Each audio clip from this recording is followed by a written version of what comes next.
Alright, welcome back. Just wanted to do somewhat of a quick video. I don't guess I really have a lot to talk about with this tank. Today's Sunday. I just got the water change done yesterday. I usually do the water changes every other Friday, but we took a little family trip Friday, so didn't have time, but got everything done yesterday. Everything's doing well in the tank. One thing, just, if you're new to saltwater tanks and reefing and stuff, almost everybody that I know will use snails as part of the cleanup crew. Something to keep in mind, and I mainly use the Astrea snails. The little suckers are like bulldozers.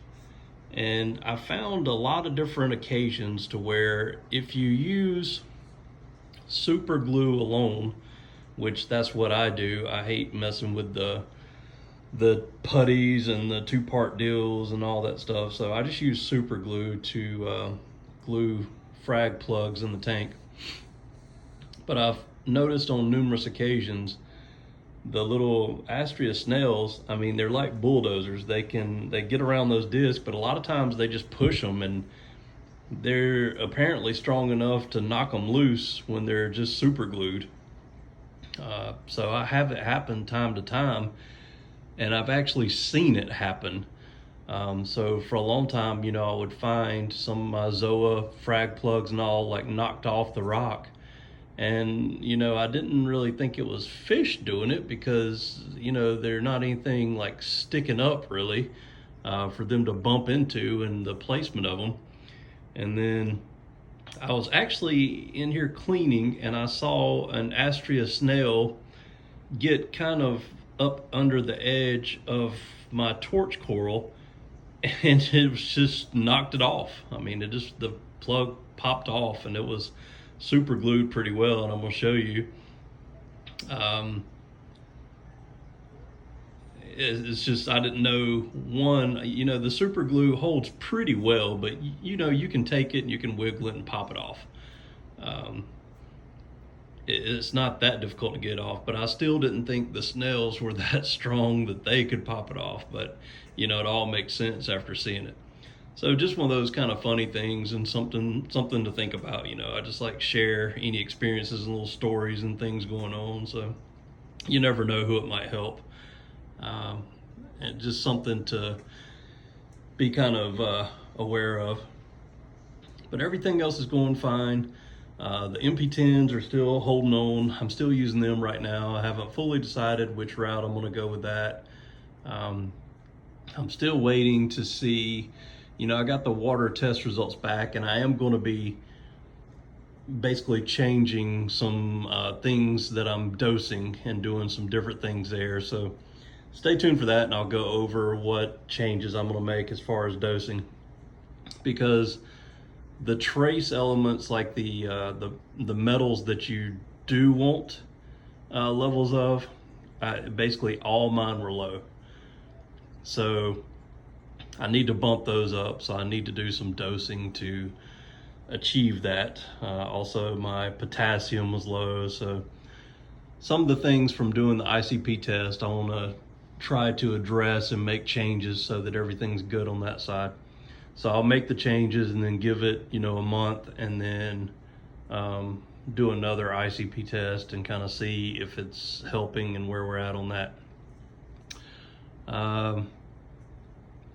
As far as the Acropora frags, I think everything looks okay. I'll give you a little bit closer view of them, and you can tell me, if people with experience with them can let me know if they're looking okay or not. I feel like I'm doing everything right. My current water parameters are, my salinity is right at 36 parts per thousand, which registered on the HANA salinity probe as 1.026. And then my alkalinity is 9.05. My calcium is 429, and my magnesium is actually really high. I'm not sure why. I'm not dosing any magnesium right now. I did the water change and it's still just staying high, but it's at 1480. So not really sure what the deal is with that, but nitrates I checked right before I did the water change actually, and nitrates were at 3, I believe. Phosphates were 0.08, I think.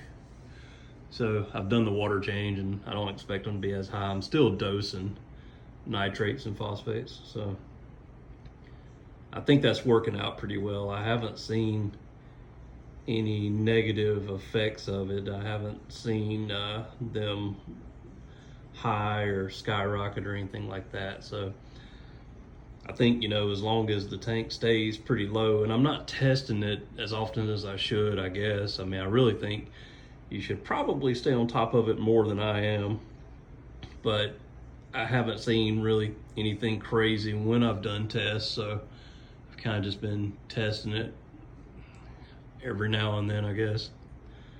And then all the tests that I mentioned, the alkalinity, calcium, and magnesium, I'm strictly getting those from the Trident. I'm not manually testing any of those right now, so I'm counting on its reliability, I guess. Let's see what else. Kessel lights, I mean, I'm really happy with those. I like them. I always have liked them for a number of years. Like if you followed along, I had the 360Ws years ago. So I've been a Kessel fan for a long time. I honestly really do want to try the Neptune Skies, but I can't see with all the money I've already got in these lights trying to sell them and take a big loss and then try to buy the Neptune Skies. So I'm just gonna leave it as is. You know, I'm not gonna make any more big changes like that. You know, I do want to change a few other smaller things. I am going to get some MP40s at some point. But other than that, you know, I'm pretty content with everything as I have it. You know, it's basically my next steps. I do want to try to add some more fish to the tank. And then I want to monitor and make sure everything's stable and good. And then I want to try to start adding more SPS. So I'm getting there. Let's take a look. It's time for the fish to eat. They're hungry.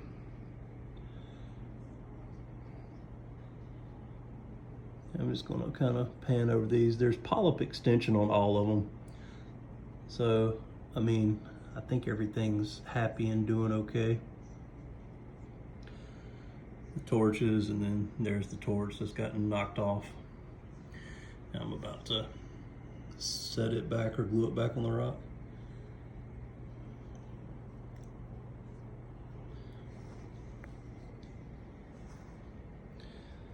Those digitatas are all doing well. I thought the blue one in the front, I thought it was dead, but there's actually polyps all over it. They're just very light colored for being a blue one. It's not dark blue, so.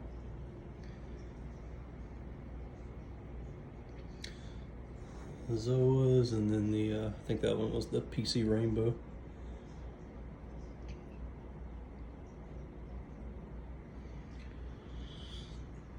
The old goby coming out. And like I said before, that pistol shrimp's still alive. I never see it until the lights start dimming out and it gets kind of dark. There's the clam, still doing good.